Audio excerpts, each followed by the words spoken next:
अर्थी पर लेटी हुई अपनी पत्नी की मांग भरते समय पति की आंखों से आंसू नहीं रुक रहे थे।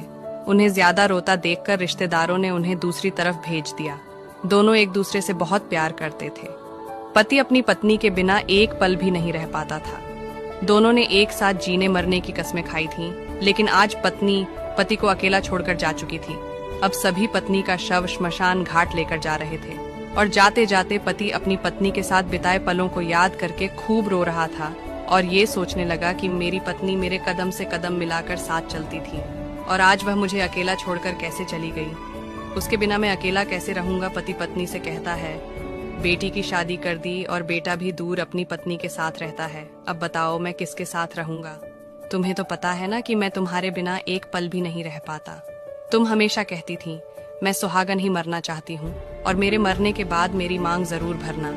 लो, मैंने तुम्हारी हर इच्छा पूरी कर दी। सोचते हुए पति अपनी पत्नी का चेहरा देखकर खूब रो रहा था। अचानक वह पत्नी के पास रोते रोते ठंडा सा पड़ गया और रोना भी बंद हो गया, क्योंकि पति की सांसें भी थम चुकी थीं। यह देखकर सभी लोग बहुत डर गए। तभी उनका बेटा पास जाता है और कहता है, उठो पापा उठो।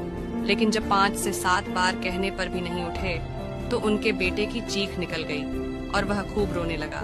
लेकिन पति तो अपनी पत्नी के पास जा चुका था।